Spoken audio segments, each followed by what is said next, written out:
But Wakabi... Let me finish. T'Challa's... Let me fucking finish. Yeah. Welcome to Direct-to-Video. VHS? DVD Extras. A podcast between podcasts where we talk about whatever we want. Spoiler warning, Black Panther, right? Yeah. Yes. 100%. Yeah, okay, that's what I figured. I am your host, Andy Reyes. And I am your other host, Tony Robusto. So, we've both seen Black Panther. Yes, I've watched it twice. I won't say demanded, but you did ask that I go watch Black Panther so we could talk about Black Panther. Yes, and the reason for this is there is a lot to, in my opinion, there's a lot to talk about if we were to talk about Black Panther. We can always not. Mm-hmm. That is an option. Absolutely. No, I want to talk about Black Panther. It's a very good movie. It is so good. Actually, I'm trying to decide. I have two big problems with the movie, and I don't know when to say them. Because I don't think we should just recap it like what we do in the regular ones. Maybe I'll just open with them. Yeah. So then I can get them out of the way, and then we can talk about the stuff that mm-hmm. I liked everything else about this movie. Okay. Yeah. I only had one problem with it, maybe two. So okay, but the two things I didn't like was one, Martin Freeman, he got a bullet in the spine, mm-hmm. and you don't walk again after that, right? Mm-hmm. And they just heal him with vibranium. Yes.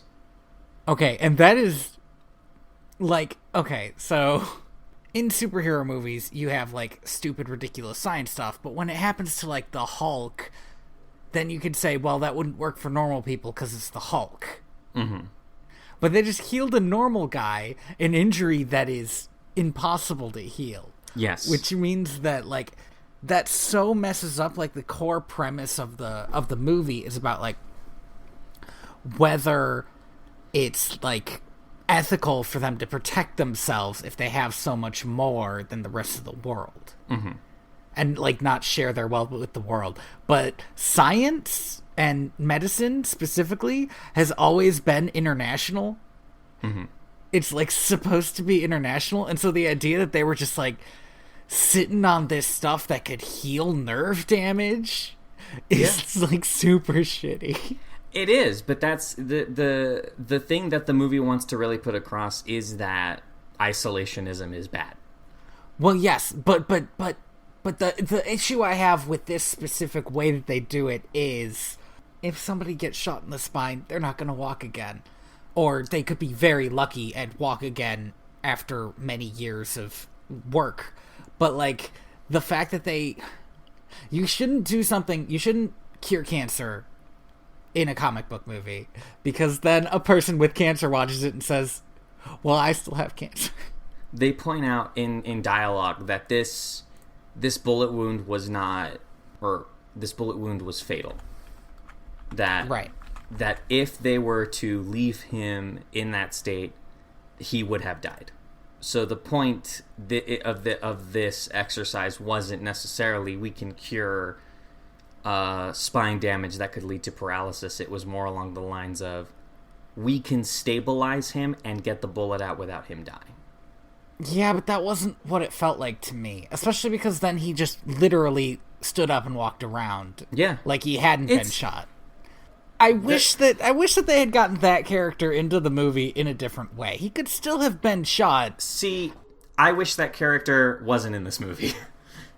I liked him in this movie because the way he acted felt like the way he acted in political situations felt like the way I act in social situations.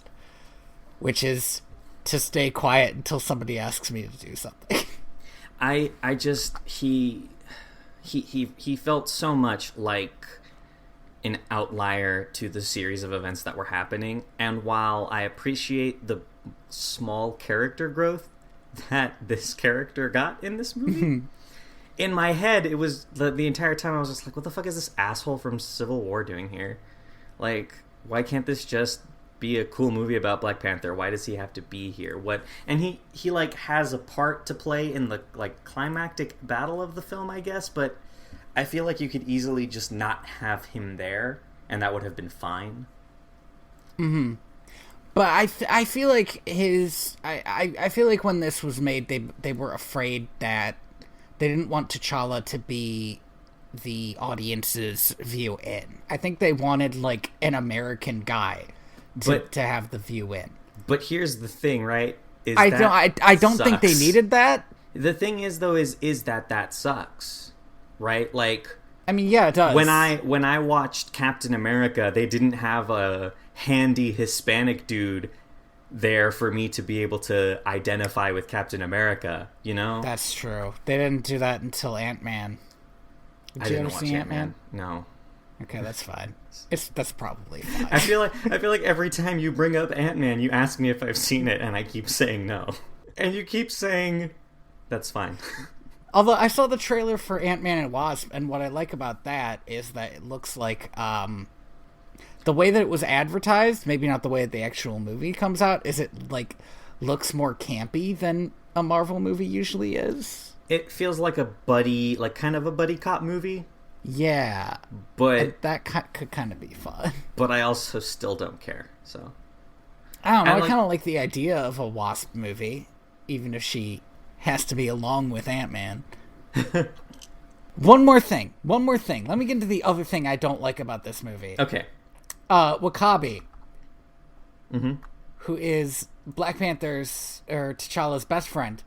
Mm-hmm. His motivation doesn't make any fucking sense. What an asshole. So No, I'm sorry. It would take a lot for me to be convinced that this character has a reason to betray his country, his best friend, his king, and his wife at the same time. Okay, so Okoye is not W'Kabi's wife. They are lovers, but there is a moment at the end of the movie where they really emphasize that these two, that the relationship that these two had is not the most important thing in the world in both of their eyes. 2, as far as W'Kabi's concerned, he did not betray his country. He was doing the best thing for his country. Because in his mind... He thinks the best thing for his country is like... this is the reason... Okay, but wait. But that's the thing is he agrees. He agrees with Killmonger. Because Martin Freeman explains what assholes Americans are. Yeah. Because Martin Freeman's like, so what we do when we invade another country is we kill King.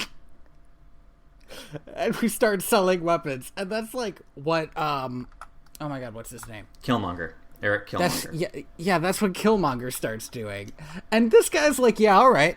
This makes sense. So what Killmonger is selling, Killmonger doesn't walk up and he doesn't sell to W'Kabi, hey, listen, are you cool if I depose your king, destabilize your country? That's not what he says. What he says is, look, I have an in. I have an in to the throne. I have a legal and royal welcome to take the throne from this guy who, in your eyes, has slighted you. And what I want to do is what you want to do. I want to militarily invade the rest of the world in the name of Wakanda, which W'Kabi stated earlier is a thing he would love to do. But that's the thing. Not the military. I mean, I accept that W'Kabi might want to invade the rest of the world, even though declaring war on an entire world, even if you're better, like stronger than the rest of the countries individually, is fucking ludicrous and a bad idea. Well, remember, they weren't declaring open war against the world. That's not what was happening. No, they wouldn't, but it would have been tracked back to them eventually. But... yeah, maybe, but the thing I really didn't understand is T'Challa goes on a James Bond spy mission to go get revenge for his friend. He rides a car to go get revenge for his friend. And he does his due fucking diligence. And then this guy's like, oh, you didn't do enough. Yeah. Fuck you, bro. He wanted to go on this mission. He's super not good enough to go on this mission. And T'Challa said no. And then T'Challa followed it up with, I will bring him back dead or alive. T'Challa explicitly overextended himself in this mission with what he could achieve to a person who was already emotionally compromised. Like, this isn't like, hey, I fucking hate this guy. This is the last time we heard about this guy, my mom and my dad fucking died. Fuck this guy. Literally the only thing I want is this guy to be dead. It's just that there's this moment during the climax where they stand face to face, and it looks like T'Challa's gonna talk him down, and then he releases a bunch of rhinos, which is doubling down. Like, he knows he can control the rhinos, but they're gonna go fucking crazy on everybody else. Like, they're not only going to attack the enemy, they're gonna go after everyone. No, they can control the rhinos. He controls the rhinos while he's riding the rhino, but he releases more rhinos than he's controlling. The other rhinos have riders, Tony. They don't. Yes, they do. Some of them do, but many of them don't. Yeah, because those riders got knocked off. There's a battle happening, Tony. Craziness to the battle. And he's like, yeah, I'm using rhinos now. Yeah. I hate this guy. I'm not saying he's right. I'm saying I get where he's coming from, because the thing I don't get where he's coming from. It doesn't make any fucking sense. My biggest thing about this movie is that the vision of the world that Killmonger is selling, I completely 100% agree with his values. I don't agree with his methods, but I completely agree with his core values. Well, that's the best part about Killmonger, right? Because he comes on and he says, "This is what we should be doing," and like, he's wrong, but a couple scenes earlier, T'Challa said, "This is what we should be doing," and the thing he said wasn't that different. The whole country is struggling with this idea of, we're privileged, and should we help the people who aren't? And so many of them are still saying, no, we can't do that, we've never done that. That it makes everybody who's saying, yes, we should do that, it gets them all frustrated and lets them follow this crazy guy. I mean, if they didn't make this guy his best friend, I don't think they're best friends. I do want to point out, I do not think that these two are best friends. I mean, I think that these they're like two childhood friends. He's the only male character his age. I don't have a problem with that. I think the female characters are awesome. I genuinely don't believe that these two are quote unquote best friends. When he was a kid? They are workmates. They work together. They have that scene where they're standing by the rhinos, like, chatting. Yeah. Have you not seen West Wing? Like, politicians do that. They chat with each other. It's like, oh, this is a person that I have to see all the time. I've never seen West Wing. It was forbidden. What do you mean it was forbidden? It was forbidden. It's a Beauty and the Beast joke. I don't understand. I'm confused. The West Wing's forbidden, Andy. Oh.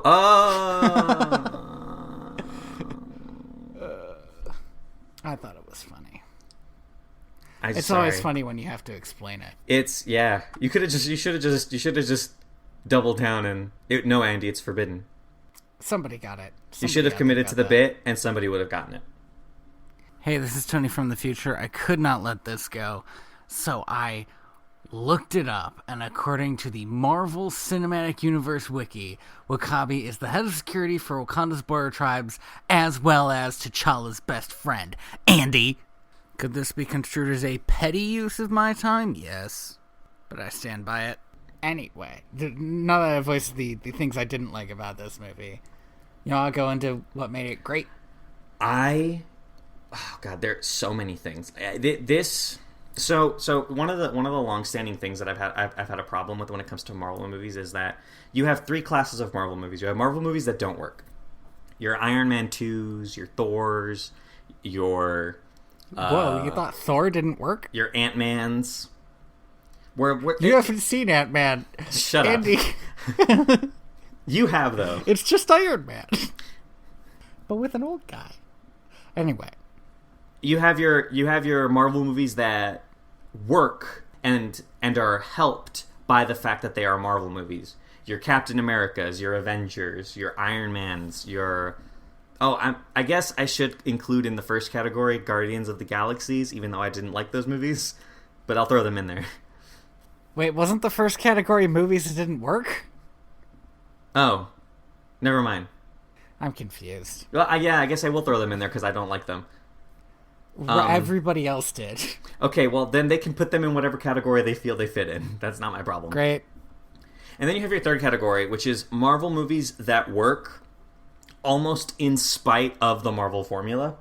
Okay. See, that's, I mean, I hate to derail you, but that's where I would put Guardians, because it doesn't feel like a Marvel movie. But it's bad. But I don't like it. Nobody else thinks that. No, I know. I know that I'm kind of alone in this. Yeah. That's the burden I have to carry. Yeah, and we could get into that, but I want to talk about Black Panther, so let's move on. And the last, so Thor Ragnarok, which you haven't seen yet, and Black Panther both I've shine. seen Ragnarok. Oh, you have? Was awesome. Oh, yeah, great. I cool. thought I'd talk to you about that. That movie made me laugh and be happy in a way that I've never felt before.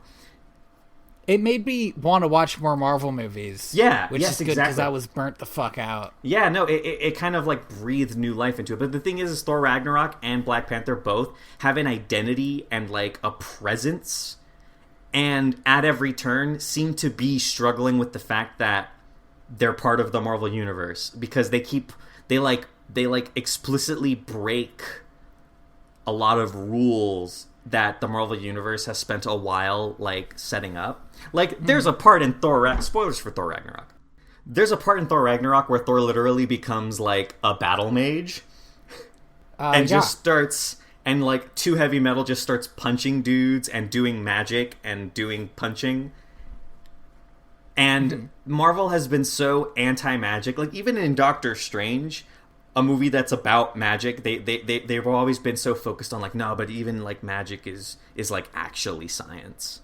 And to just have this character who's magic based go full magic and not have to have a 30-minute scene with an awkward stilted American accent telling me why magic works is amazing. It's so good. And by the way, I thought Martin Freeman's American accent was pretty okay. It's better than Benedict Cumberbatch's.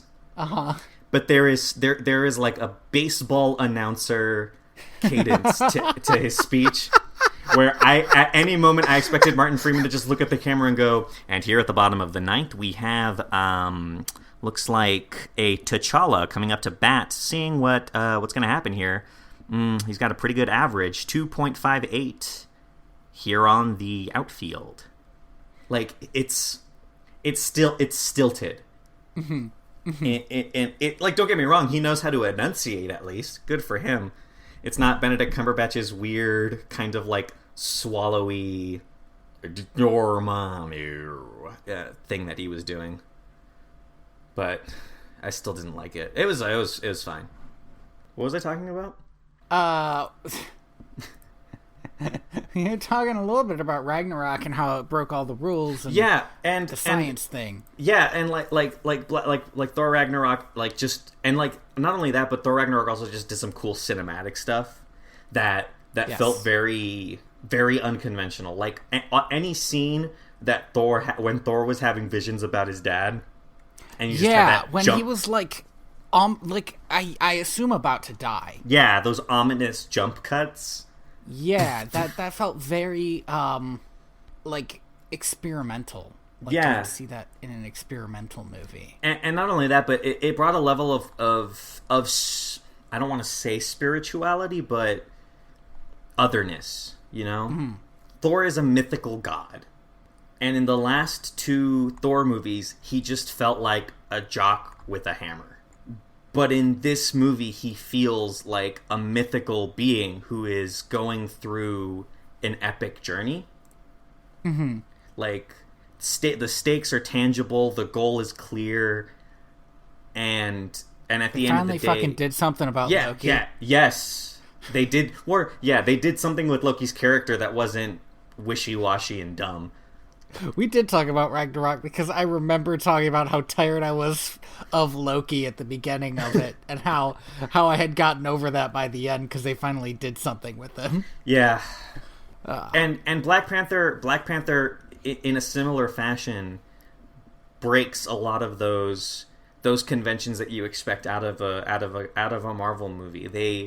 They not only like one of the things that was really refreshing about Black Panther is they take the time to just let you really understand the villain's motives. by the end of this movie, you completely understood what it is that Killmonger wanted and what he was going for. And one of the things that was similar between Black Panther and Ragnarok was there was a lot of, both hinged on the fact that the hero's father died, right? Yeah. And in very different ways, but yes. Well, but one of the things they did share was, like, neither of their parents told them, like, they're both inheriting a kingdom. Neither of their parents told them what they needed to be told to inherit the kingdom. With Odin, he never told his kids about Hela. Yeah. And with T'Challa. I was trying to think of his dad's name. Oh, T'Chaka. How do you keep all these in your head? I have a Wikipedia article open. With T'Chaka, he never told his fucking kid that he murdered his uncle and left his cousin alone in America, which is like the amount of crime that is. To be fair, yeah, not something that comes up in normal conversation, you know? That's true, but also, he did go to a spirit world at some point to talk to his dead dad. You might have mentioned something then. I think... So I want... Here to me is the big difference between Thor and T'Challa, right? Is because both of the characters are very similar. Both, since childhood, were raised with the understanding that they would inherit this great kingdom, right? Mm-hmm. Thor already had the chance to inherit the kingdom, and he turned it down. And ever since that moment, when Odin realized, oh, there's no way for me to pass on this power structure in a conventional manner, he should have understood and realized, maybe I should tell him about his murderous older sister. Maybe, this is something that Thor, my son, protector of the realm, should probably know. The guy with the hammer. Yeah. But on the other hand, T'Challa, for all intents and purposes, was kind of shoved into the moniker of Monarch. True. But that's true. His dad died unexpectedly in, it has been pointed out, the stupidest shaped UN building that can possibly exist. Have you seen UN buildings? They're not exactly shaped like good things. Well, but something that was pointed out was like you don't put all the most important people in a room with just like facing a window and then put one guy standing at the tip and like, hey, shoot a missile at me. I thought it was funny when it was pointed out. No, it makes a good point. But here's the other thing, right? When T'Chaka made a choice in the 90s when he killed his brother, and the choice was, I am going to create a lie. And he believed at that moment that there was no way for that to come back to him. Well, he knew about the kid. Which is terrible. But yeah, it is. That's the thing is he was wrong. The thing that so magnifies his crime to me is that so much of Black Panther is about family. Mm-hmm. And it's about like T'Challa and his mother and his sister, and it's about him like trying to figure out who his dad was, and to know all that, and then for him to have to find out that he just had another family member that nobody else knew about. To me, it's forgivable. Well, not forgivable. It's bad, right? Like it's the worst possible thing that could have been done in that moment. But the thing that makes me okay with it is, at the end of the day, T'Chaka's just a dude. Like, he was just a dude. He's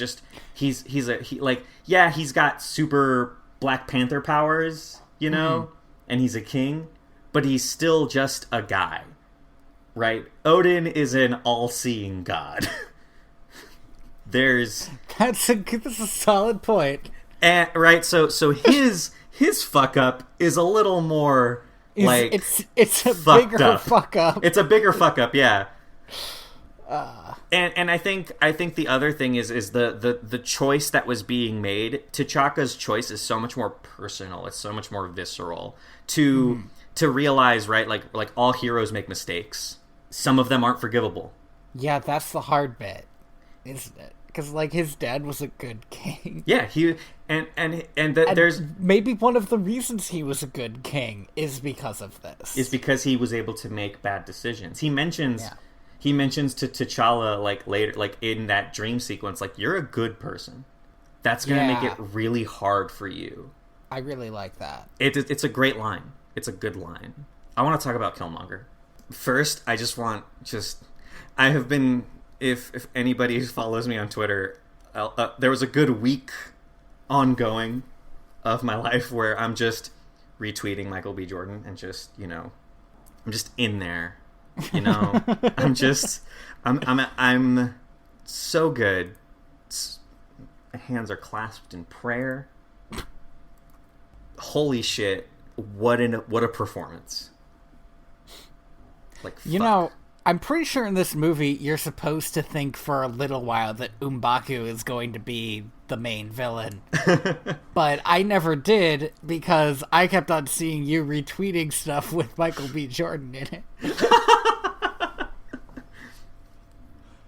So I was like, I guess he's just gonna beat the monkey dude and go on to the next guy. That being said, M'Baku has quite a great return. Character arc. Yeah. He's a fantastic character. I love him. I love everyone in this movie. My heart. Yeah, you're gonna actually talk about Killmonger, or just fawn over Michael B. Jordan a little bit more? Let me fawn over Michael B. Jordan just a little bit more. Got it. I need to grab a water bottle and quench my thirst a little bit.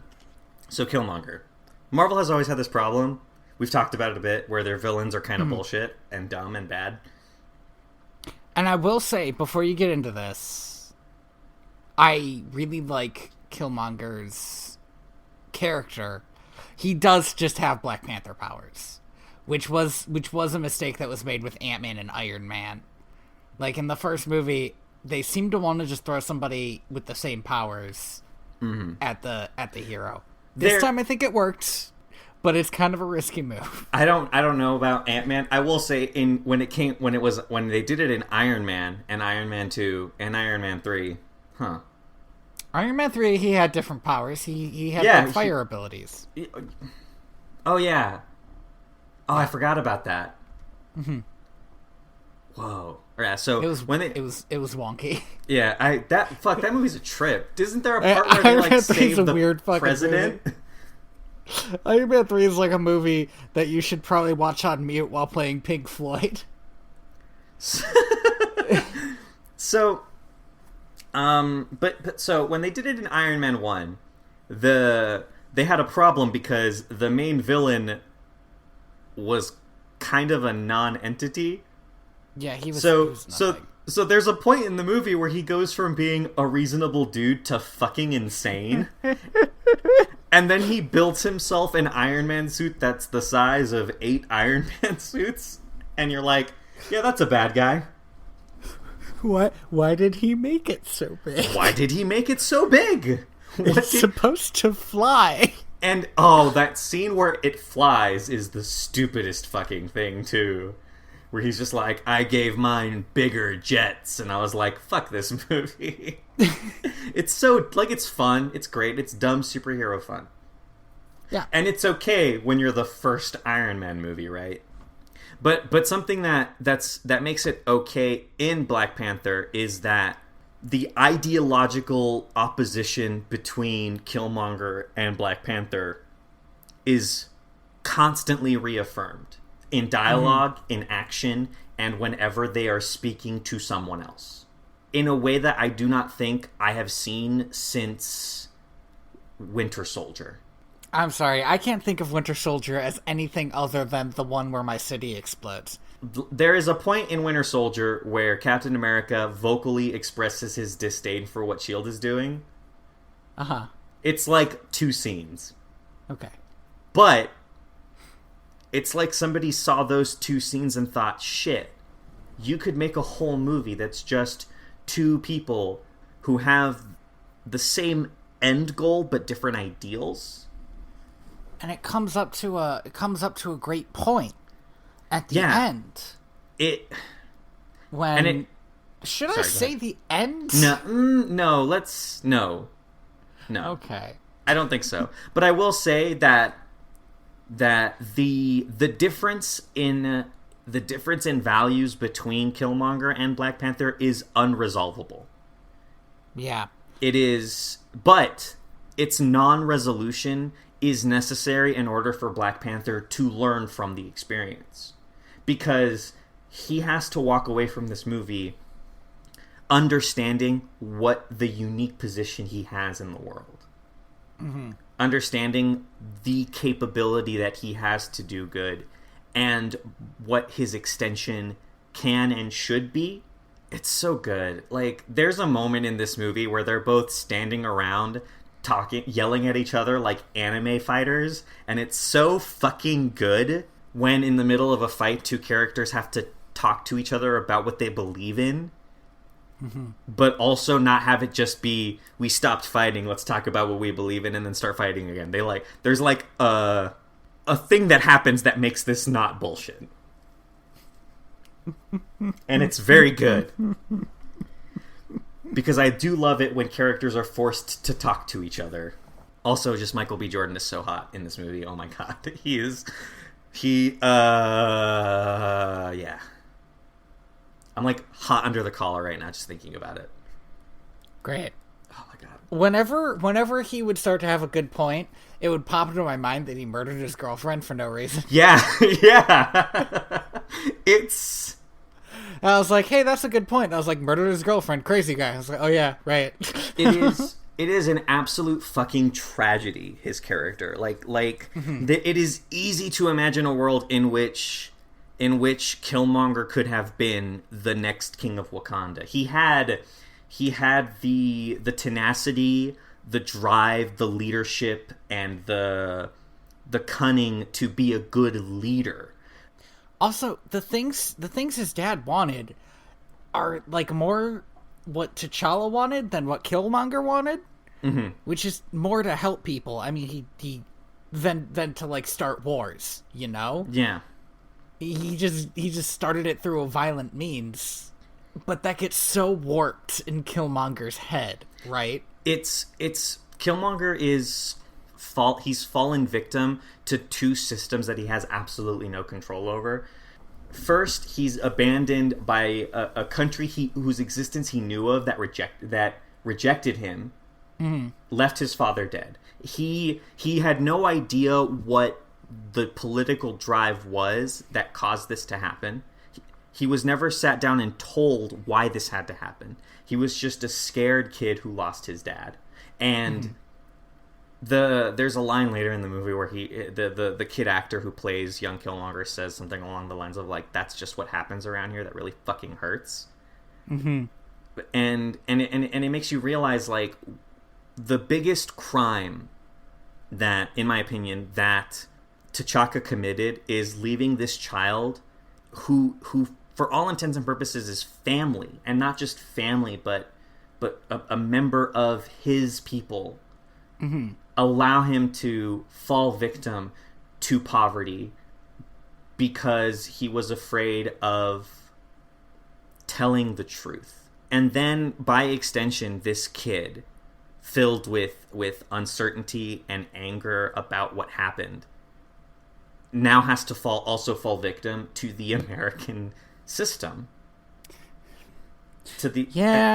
And the thing about the military is the military doesn't train leaders, they train killers. And that's what he is. And it sucks because the values that he carries are just and believable and supportable. It's just he has no means of expressing himself in a way that is constructive. Because all he's been trained to do his entire life is be angry and destroy that which does not agree with his values. That's not the basis of leadership. That's the basis of despotism. And it sucks. Mm-hmm. I thought about this a lot. Well, we keep on seeing him as a kid, and it really puts into your head that his whole story could have been different. Yeah. Easily. And like this is obviously a very smart and capable dude. Mm-hmm. If his whole life hadn't been like pointed at Wakanda like a cannonball, he might have been fine. If his father hadn't been killed, or even if his father had been killed and then his uncle took him in, which would have been, like, rough, don't get me wrong, or, like, provided for him in some way, like, if he wasn't just left with nothing, yeah, then he probably would have been fine or better than fine. He is absolutely the best villain that Marvel has written. And I'm not, and you know what? No, fuck that. I'm not going to give Marvel the credit. They don't deserve it. He is absolutely the best villain that Ryan Coogler and that's not his name. Coogler and Joe Robert Cole have come up with.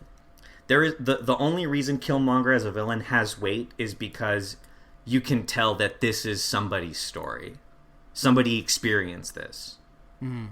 Or knew somebody who experienced this.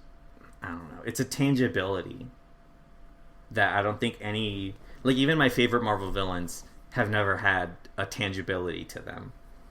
We are about 40 minutes in, and before we wrap, we haven't touched on one of the most important things to me in this movie. Mm-hmm. Which nobody told me going in. It has some really awesome female characters. Oh, yeah. And those can be real lacking from a Marvel movie. Oh, yeah. Like, Ant-Man, for instance, has what do they call it? There's a name for it. When there's a female character who is better than the male character, but ends up basically being his sidekick for no reason. You know what I'm talking about? I do, but I don't know what that's called either. Yeah, okay. I'm sure there's a TV trope. But, like, that was, like, kind of rough to watch, because it's like, oh, well, there's this cool female character. That's good, but she doesn't do anything? Mm-hmm. And these characters do. Nakia and Shuri are the two that come to my mind. No, there's one more. Okoye. She's the general. Yes. Oh, she's great. In the final battle, I was looking at that and I thought, oh, okay, this is what Lion King with humans would be.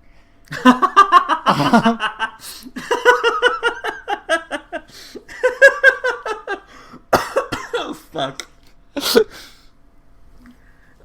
Dude. Yeah. Like, I get where you're going with. I understand what it is that you're trying to say, but it's just Hamlet. Well, but she was Nala, so... yeah. Like at that moment where everybody's turning on each other, it felt very much like when the lionesses start going after the hyenas. Really? Because to me it was more of a Lion King 2 situation. How fucking dare you? You knew it. You hesitated. I heard it in your soul. I did no. Yes. Andy, yes. I need to tell you something. I don't think about Lion King 2. Yes, you do. In my mind, it does not exist. In your mind, you come back to it and you think, man, it's too bad that I have to deny the 11th commandment, God's truth, about the Lion King 2, Simba's Pride. Over the weekend, I was listening to the soundtrack for Fiddler on the Roof. Mm-hmm. Something I still haven't seen.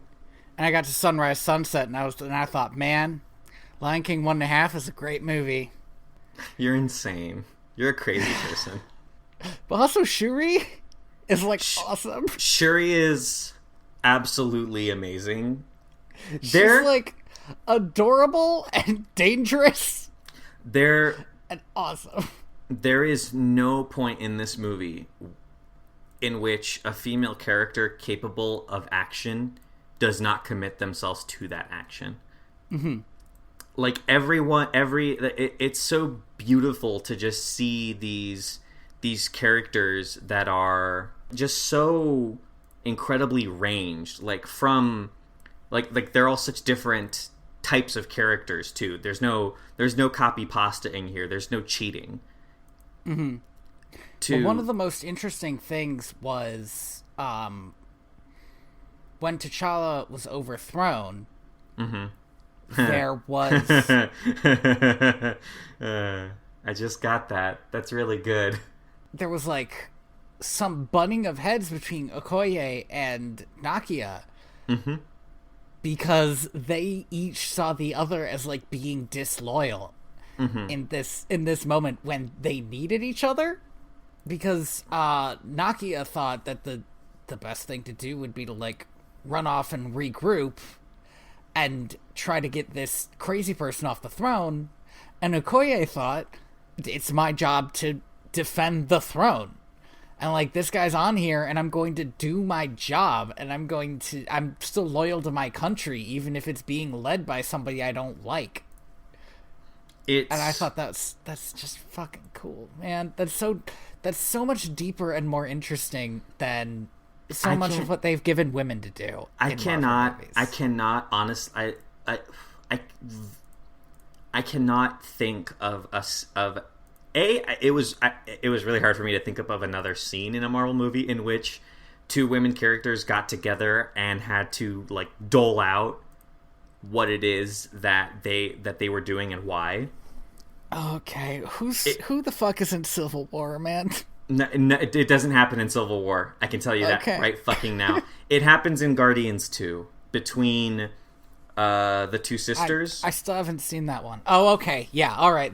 Yeah, that makes sense. Yeah, there's a moment where the two sisters have a sister moment, and it's really good. Yeah, okay. But how the fuck can you tell me that Guardians 2 is good if you haven't seen it yet? I said Guardians, not Guardians 2. Oh, okay. Never mind. I reserve judgment on Guardians 2 until I've actually fucking seen it. Unlike you and Ant-Man, apparently. I will point out to you that if you liked what Guardians 1 gave you, Guardians 2 gives you more of that. So okay, that'll probably be good. So yeah, which is why I disliked it. That's fine. Fuck that shit. Okay, that's alright. Andy doesn't like friendship in space, I guess. Okay, that's cool. You know what? I love friendship in space. Give me some friendship in space any day. I'll gladly watch Star Wars again if I have to. You know what I don't like? Is a group of unforgivable assholes in space. Firefly was bad too. Come at me, internet. I've died on lower hills. Yeah, sure he has. Wash is forgivable. Who's forgivable? Wash. You shouldn't have watched the movie first, man. Anyway. I love him. He's great. No, he's awesome, and you never saw the episode where he had a mustache. I'm glad. I get to have a pure thing in my mind and not some weird caterpillar-faced Alan Tudyk. It's a flashback, and the does he have I can't remember her name. Zoe. Is it Zoe? So there's a flashback to when he's first hired, and Zoe's talking about him, and she's like, I don't like him. There's something I really hate about him. And they like pan over to him, and he has this ugly ass mustache. Oh man. And it's a great comedic moment. I fell asleep like 4 episodes in. Okay, this is honest to God, somebody from the internet is going to kill you one Good. day. I hope so. What? No, that's still bad. Oh, is it? Okay. I was down. Like, dying for your beliefs isn't better than not dying. Don't get me, I'm not going to defend myself. If somebody from the internet gets mad enough to kill me over a dumb opinion about a dumb movie or show, that's their problem.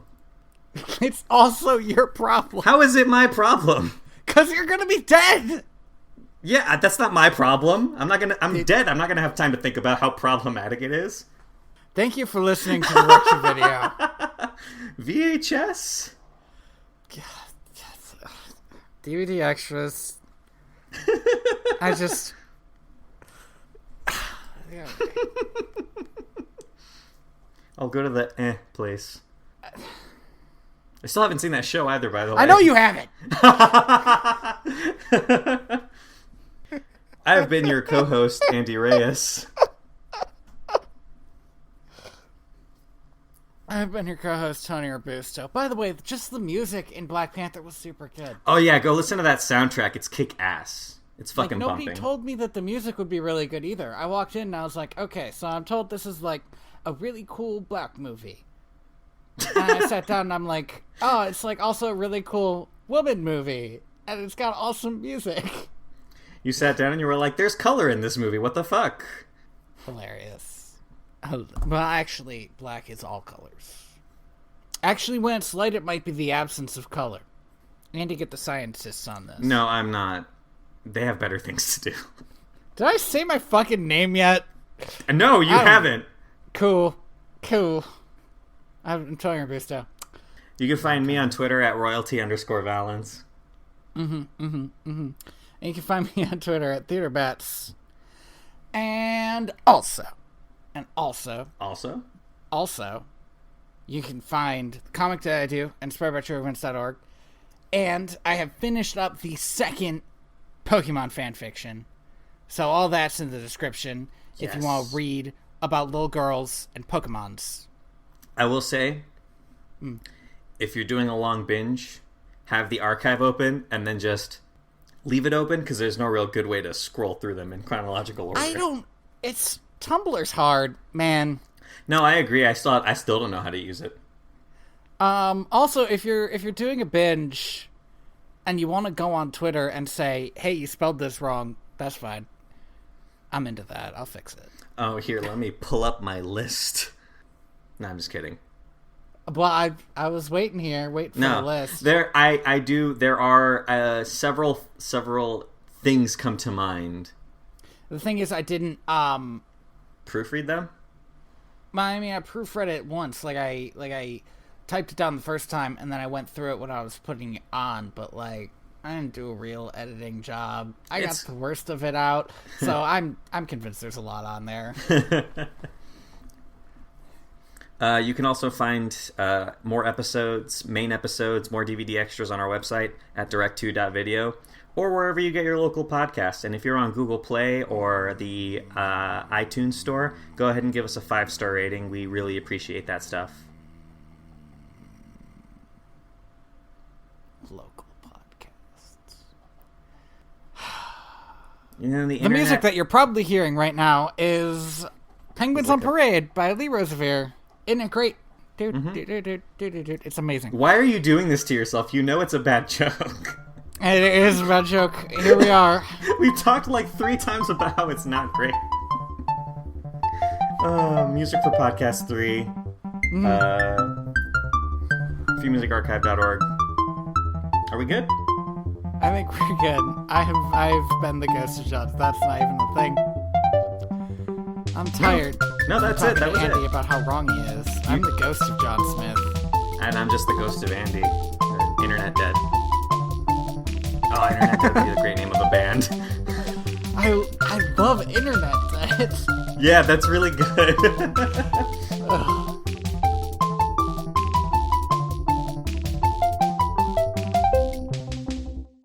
Do you want to time.is this, or do you just want to roll with it and see what happens? I wanted to roll with it and see what happens, but now I'm terrified of that, so if we could real quick go to time.is. Alright, cool, I'm already there. Okay, 35. Sync. Okay, great. Tell me about kinetic energy. Did you say sync? I did. Do you want to go again? Because yeah, I didn't hear you. Let's do 50. Sync. Great. Okay. So, I've thought about this for a really long time, and basically the way, just real quick exposition on what vibranium is. Alright, cool. Vibranium is a weird mystical metal, and I theorized about this for a bit because of Captain America's shield. What it does is any force impacted upon it is immediately refracted back in the exact opposite direction, okay? Okay. So they mention at some point in the movie that vibranium in its pure state is too volatile for transportation. And I was like, that doesn't make any sense. Why would that be? It's because if you have pure vibranium and you jostle it a little bit, you have force in all directions being amplified throughout a system at a molecular level, which can cause an intense explosion because all of those molecules are trying desperately to move in directions that are impaired. That can cause anywhere from just a big kinetic explosion to actual nuclear fission if it's a big enough jostle. All right, cool. So the way, if you have nanomachines that are made out of pure vibranium and a force is put into them, the way that you can counteract that force instead of letting it go back out directly is to just have those nanites vibrate at high frequencies. That way, the kinetic force is being expended, but if they hit another nanite, then all of a sudden they have more force that they have to expel in the opposite direction. So they just keep vibrating into each other at high levels, and that allows them to conserve the force. And when you activate the dispersion, they all fire at a vector that is normal to the plane on which they exist, causing a massive explosion of force in an outward direction from the source. So, yes, this is completely theoretically possible if the way vibranium works is the way I think it does, which is direct reflection of force at 100%. Cool. Now, I have a follow-up question. Mm-hmm. Could there be a material that did work like vibranium? Is that something that Absolutely not. Didn't Absolutely think so. not. All right. It's the idea. I mean, anytime you hit something, right, every action has an equal and opposite reaction. Mm-hmm. What vibranium is doing is any action on vibranium has a reaction that is opposite and double the force. Because it's not just enough to equalize. It's enough to equalize Right. and then Push it also back. send the force Right. back. Okay. So no, it's not possible. Didn't think so. That's But interesting. it's cool to think of. It's like a cool logic problem. God, fuck, I want to write a thesis paper on vibranium. I know I can't. There's no way I could get that to fly, but it's a cool thought experiment. Somebody... I don't know. There are fucking astronomers out there who've published papers about how winter on Westeros works. Maybe I can do it.